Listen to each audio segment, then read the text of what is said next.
multiplicaron los hombres sobre la faz de la tierra. Sobre la faz Les de la nacieron tierra hijas. les nacieron hijas. Y viendo los Elohim que las hijas de los hombres eran hermosas, las Escogiendo. dejaron para sí, escogiendo entre todas. É com estas palavras que o Gênesis descreve o modo como uma espécie de deuses chamados Elohim chegaram a manter relações com mulheres. Cuando miramos la Biblia, se refiere a los dioses, en plural. ¿Por qué habla en plural? ¿No será que había más de uno? Mas quem são esses deuses que as antigas escrituras chegam a mencionar 30 vezes? Anjos vindos do céu? Bereshit baraj Elohim. Y eso, literalmente traducido del hebreo bíblico, es: en principio crearon los ángeles, y punto. Nuestros superiores, nuestros creadores. Una serie de seres más evolucionados que los humanos vinieron a este mundo, en algunas ocasiones hasta incluso para fabricarnos, y en el mejor de los casos para instruirnos, para ayudarnos, para educarnos. Conhecemos-los como deuses, como Elohim, como anjos, e estão ligados a nós desde o princípio dos tempos. A Bíblia afirma inclusivamente que esses seres superiores chegaram a manter relações com mulheres e que dessa união teria nascido uma raça de gigantes. Y después que se llegaron los hijos de los Elohim a las hijas de los hombres, Les enfrentaron hijos. a las hijas de los hombres. Estos fueron los gigantes de la antigüedad. Esos gigantes de la antigüedad, ¿quiénes eran? ¿Tienen relación con lo que hoy llamamos extraterrestres?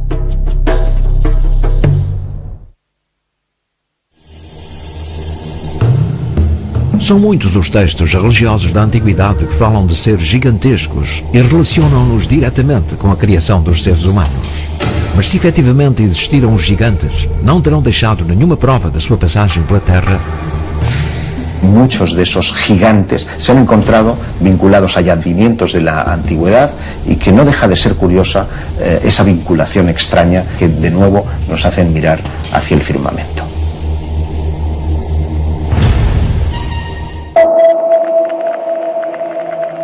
Restos como o que foi encontrado em 1915 nos Pirineus. Um homem da Idade do Bronze cujo crânio teria o dobro do tamanho de um crânio humano atual. Os fémures encontrados perto dele medem entre 70 e 90 centímetros, o que nos coloca perante indivíduos com quase 3 metros de altura.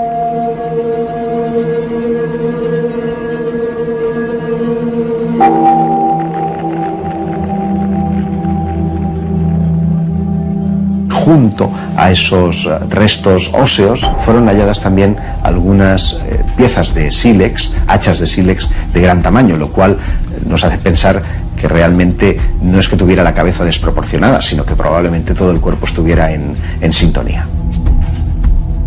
O Antigo Testamento chama-lhes Nefilim, termo que foi traduzido tanto por gigantes como por titãs. Diz que eram filhos dos Elohim, gerados por mulheres, tinham uma grande estrutura e eram especialistas em guerra. Curiosamente, para os aramaicos, o termo Nefilim referia-se especificamente à constelação de Orion, e assim os Nefilim seriam descendentes divinos provenientes desse canto do universo. Porque pueblos muy diversos en todo el globo veneran a las mismas estrellas. Estes despojos podiam ser a confirmação dos gigantes do Gênesis. Parece que 4.000 anos antes da nossa era, o ser humano já se esforçava por deixar algumas pistas. A arqueologia propõe-nos uma nova peça para o quebra-cabeças, as chamadas Venus neolíticas. El aspecto de las Venus neolíticas es tan desproporcionado de caderas porque entronca con ese pasaje bíblico, es decir, esas malformaciones se habrían producido después de que esos hijos de los dioses hubieran copulado con las hijas de los hombres. Y por lo tanto las representaciones estarían buscando la estética de belleza con caderas más extraordinarias para dar nacimiento precisamente a esa raza de gigantes. Contam as lendas da ilha de Menorca que estas enormes pedras em forma de T são as mesas onde os gigantes se sentavam para almoçar. Por isso são conhecidas como taulas, as mesas. Foram construídas há mais de 3.000 anos. Não existem semelhantes edificações em mais nenhum lugar do planeta.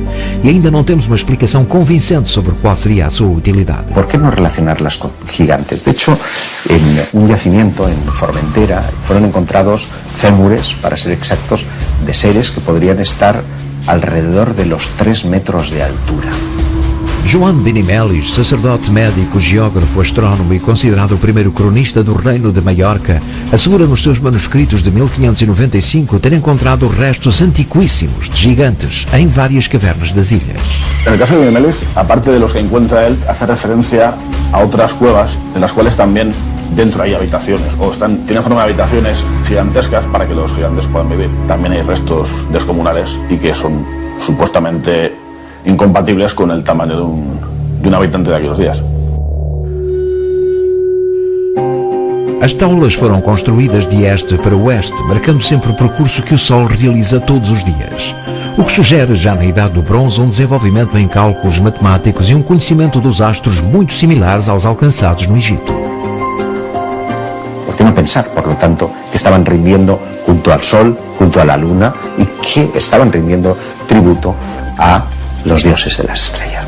Conhecimentos que chegaram a aplicar em edificações muito parecidas com as do Velho Nilo. En Torre Dangaumés fue encontrada una imagen de Imhotep. En consecuencia, estaban destinadas a una especie de adoración solar. Una adoración solar que vamos a encontrar en Egipto, que vamos a encontrar en la península ibérica, como si el sol o una fuente de luz en el cielo fuera importante para todas aquellas civilizaciones. Imhotep é considerado o primeiro grande arquiteto do Antigo Egito. Deve-se-lhe a construção da pirâmide escalonada de Zoser, 260 anos antes de Cristo. Mas quem levou os conhecimentos de Imhotep desde o Antigo Egito até às Ilhas Baleares? E, sobretudo, porquê? En las islas tenemos los famosos talayots y las famosas tablas en Menorca, cuyo origen no está nada claro. Para os arqueólogos, estas enormes pirâmides cónicas construídas perto das taulas foram erigidas como atalaias. Mas sem maquinaria pesada, nem sequer roldanas, faz sentido uma obra com esta envergadura para criar simples torres de vigilância? Los talayots se nos venden como estructuras defensivas.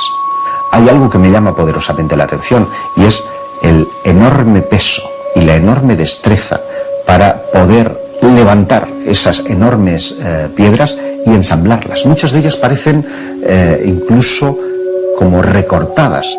Es más, da que pensar que una cultura prehistórica que se rige medianamente por la supervivencia se ponga a edificar construcciones tan enormes y tan innecesarias por otra parte.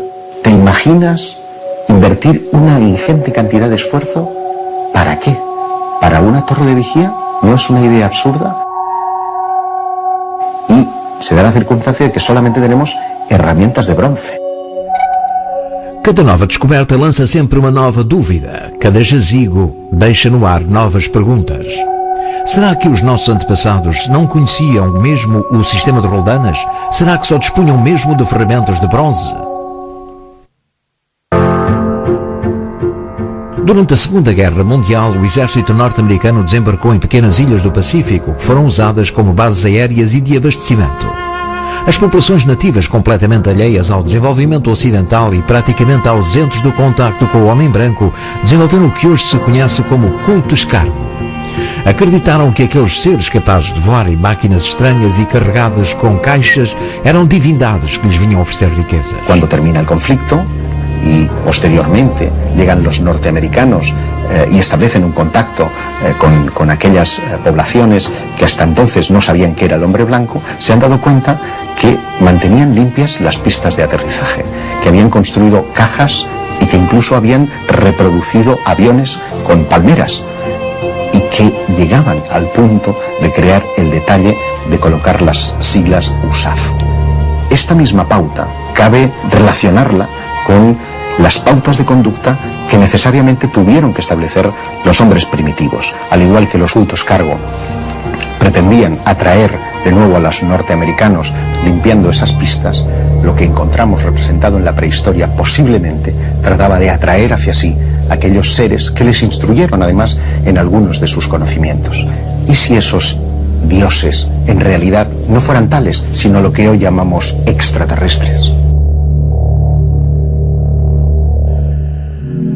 Estatura elevada, crânio alongado, malares salientes, testa alta, nariz largo, eram assim os homens Cro-Magnon. Chegaram à Europa há uns 50.000 a 100.000 anos. Se fosse possível trazer alguns deles até ao nosso tempo, vestir-lhes as nossas roupas e ensinar-lhes o que sabemos, ninguém perceberia a diferença.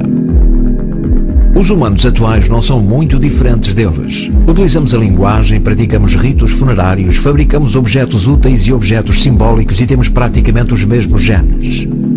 Mas acima de tudo, a grande diferença entre o Cro-Magnon e nós e o resto das espécies do nosso planeta é a inteligência. Um dom que em princípio nos torna únicos e que ainda não está claro como, quando, nem de onde pode ter vindo.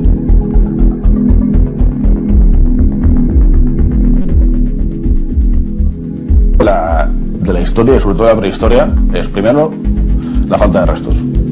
Sí que es muy fácil la posibilidad de que existan árboles perdidos. It's for the human ancestor. There's not one that I think is more likely than another, and I think it is most likely that we haven't yet found the ancestor, the real ancestor.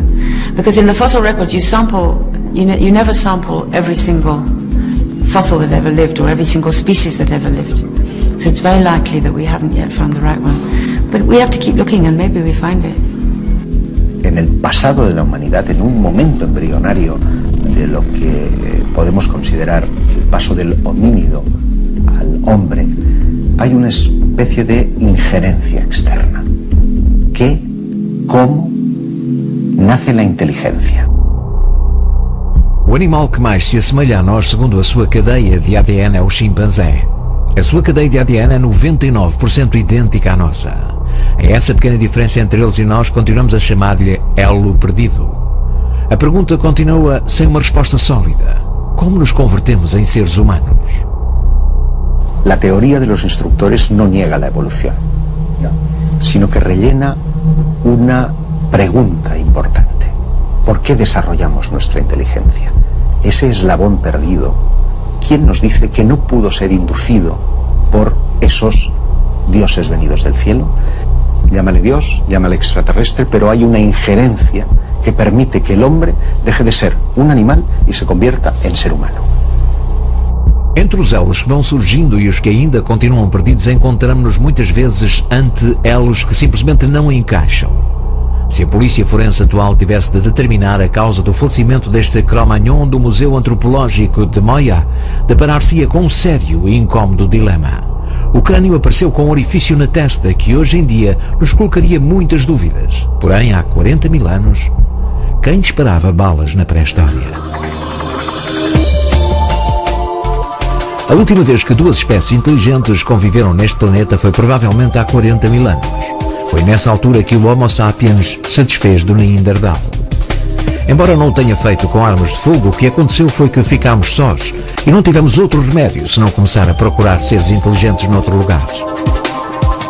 A sua descoberta seria a notícia mais importante da história da humanidade. Por agora, as provas chegam-nos na forma de ecos distantes, como o do chamado micro-organismo de Évora. No dia 2 de novembro de 1959, a uma velocidade inusitada e alheios a todos os radares aéreos da época, dois objetos voadores que nunca chegaram a ser identificados cruzam a cidade portuguesa de Évora. Um deles detém-se sobre o pátio de uma escola. O fenómeno foi visto por todos os alunos da escola, foi visto por praticamente todos os professores da escola e toda a população de Évora, que deu conta de que algo se estava a passar. O Dr. Amaral, ajudado pelos seus alunos, dispõe de tempo suficiente para montar um telescópio para observar o incidente. O que o Dr. Amaral observa é uma massa branca, ondulante, como se fosse uma medusa, e por cima uma esfera brilhante que vai deixando cair filamentos na cidade de Évora durante 4 horas. Depois de se perderem os dois objetos no horizonte, toda a cidade vê-se envolvida numa singular chuva de um material branco e viscoso, a que os investigadores chamaram cabelos de anjo. O que é curioso é que nesse próprio dia, mais cedo, o na altura capitão Tomás Conceição e Silva, na base de Sintra, que fica a cerca de 100 e poucos quilómetros de Évora, está-se a preparar para sair para um voo de treino na base de Sintra e também assiste à queda de filamentos. Eram 8 da manhã, uma manhã com um sol brilhante, uma visibilidade extraordinária, e de repente começaram a cair do céu uns filamentos muito finos que pareciam teias de aranha. E nós, sem perceber o que aquilo era, apanhámos aquilo na palma da mão e com o calor da mão os filamentos derretiam. Nós achámos aquilo muito estranho, de facto não há aranhas no céu, que a gente saiba, e ficámos sem perceber o que acontecia.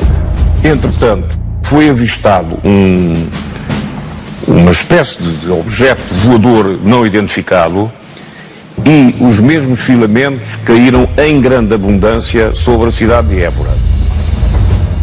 Eram tantos filamentos, quer dizer, que as crianças na escola chegavam a pegar neles, portanto, houve quase rolos emaranhados de filamentos pela escola toda. E o que aconteceu é que, enfim, o professor Joaquim Guedes do Amaral conseguiu ter a oportunidade de recolher alguns desses filamentos e ir observá-los ao microscópio. Estas são as imagens originais recolhidas pelo microscópio do professor Amaral. Um ser vivo munido de tentáculos que não se assemelha a nenhum outro organismo que se possa considerar terrestre. É um caso estranhíssimo. Quando se faz a preparação, o protagonista, que é o já falecido Dr. Amaral, coloca a outra lâmina de vidro durante a preparação e o que vai ocorrer é que observa um movimento dos 10 tentáculos que se movem barrando a outra placa de vidro como se tivesse medo de ser esmagado. Portanto, uma reação de defesa. Algo estranhíssimo. Nunca foi dito por ninguém que aquilo era uma entidade extraterrestre. Mas houve de facto quem o considerou um ser extraterrestre e mostrou à imprensa portuguesa e a grande parte da europeia. Organismos que gostam de condições exteriores muito radicais. Na caverna de Móvil, na Roménia, 48 espécies diferentes vivem isoladas do exterior há 5,5 milhões de anos. Nascem, crescem e reproduzem-se sem oxigênio e sem luz solar. Estas águas pertencem ao Rio Tinto, na província de Huelva. A sua cor avermelhada deve-se aos metais que transporta. Estes metais procedem das rochas que o rio arrasta desde a sua nascente e dos efluentes das explorações mineiras. Descobriu-se aqui uma comunidade de seres que desafiam as leis básicas da sobrevivência.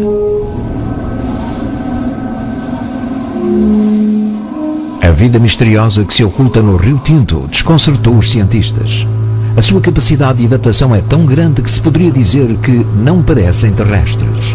Estas descobertas tiveram repercussão entre aqueles que procuram vida fora da Terra. Se a vida foi possível aqui em condições muito diferentes das que usufruímos agora, por que não pode ocorrer o mesmo noutro planeta?